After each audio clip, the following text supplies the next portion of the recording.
finally, some good news for Semenya. The double 800-meter Olympic champion has won her case against Switzerland at the European Court of Human Rights. The France-based court ruled that Semenya was a victim of discrimination. Semenya and other female athletes were classified as having differences in sexual development, have been forced to take medications that artificially reduce naturally high testosterone levels if they wish to compete. Semenya refused to take these substances and was subsequently unable to defend her 800-meter title at the Tokyo Olympics, which took place a year later than planned in 2021. Joining us now is former Athletics South Africa President Aleck Skhosana. A very good afternoon, Mr. Skhosana. Thank you so much for your time. Before we get into the events that led to this, when you were ASA President, I just want to ask you, now that we know that she has won her case, even though we don't know all the details, do you feel somewhat vindicated by a decision to fight against those rulings? No, thank you very much to your viewers. We are proud that a decision from the upper court compared to the Court of Arbitration for Sport has been given in favor of Semenya. Remember, in 2018, the IAAF, or World Athletics as we call it nowadays, they issued a statement that the athletes must be able to reduce their testosterone or else they must face a ban from the competitions. And we took it upon ourselves with a colleague of mine, Dr. Adams, who was my president, to meet with the president of the World Athletics in England to say the repercussions of this will be far-reaching, and he did not listen to us. And we took the matter to the Court of Arbitration in 2019 in February, where they ruled against Caster and settled.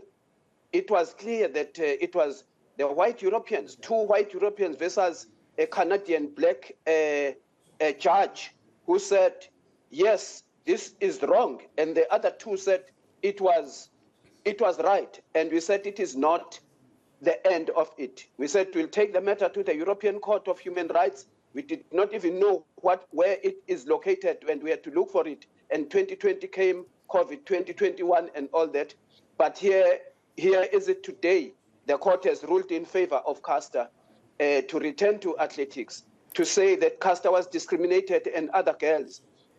Let me also say that thanks to the people who believed in us, and I want to mention one country, Switzerland, Sweden, and Nigeria, and one guy from Niger who believed in us even in the Congress when we fought this in 2019. The rest of the people, they were saying, drop this thing, Athletics South Africa president and your vice president, so that you can be elected and represent South Africa. Leave this thing and represent Africa. We said nothing doing. And we want to thank the government of the Republic of South Africa, the parliament that came into this and supported the sports and recreation, the national lotteries, and our esteemed lawyers, those who were personally representing Caster and those that were representing ASA. We are proud today. Whether the World Athletics takes this matter, as they say, to the Switzerland government and begging the Switzerland government to take it to the Grand Chamber, as they say in their statement now, it is immaterial.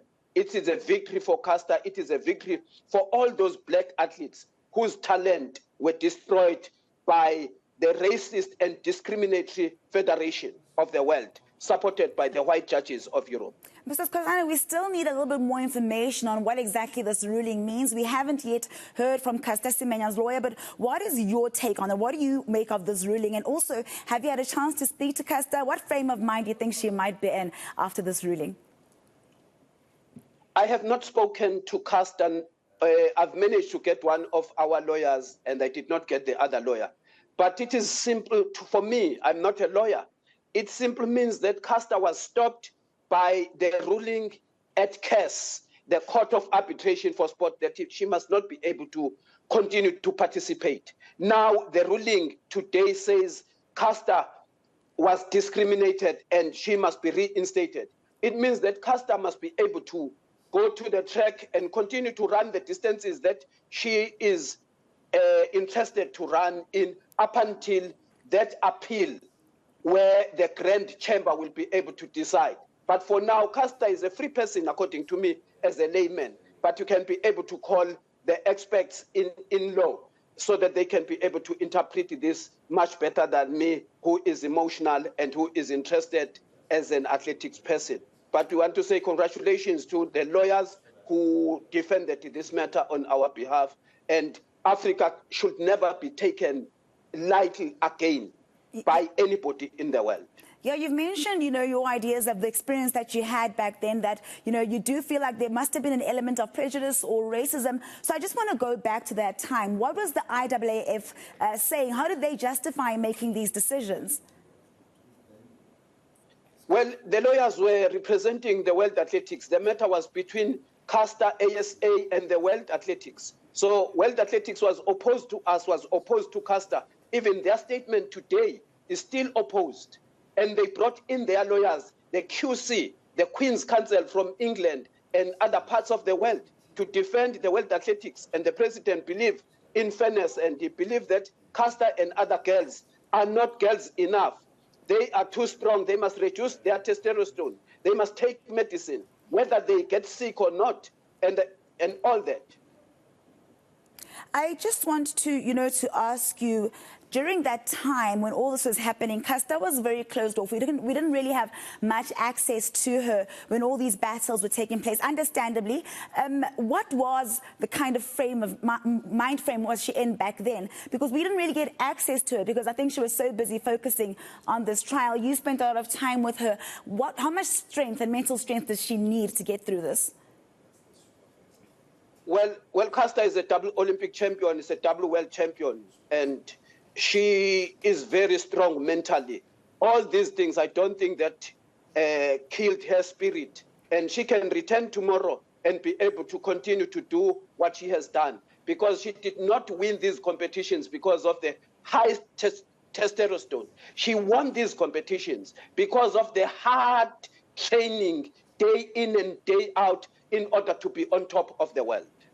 You're a former ASA president. What do you think the way forward now should be for Athletics South Africa, considering that this ruling has been made? Well, the athlete and the lawyers must be able to interpret this and take the athlete back to competition, because the court has ruled that CASTA was discriminated and she must be reinstated. Whosoever will appeal for this will appeal later, but as it stands, as I've said earlier on, CASTA is free to run any competition. If World Athletics stop her from running, it should be another case and take them to the Court of Human Rights, because they would be violating the Court of Human Rights and also other courts of the world. All right, thank you. So CASTA is free to run. Yeah, hopefully we'll be seeing her on the track running her preferred distance very soon. Thank you so much for your time. That was former Athletics South Africa President Aleck Skhosana joining us to chat about the latest from CASTA Semenya.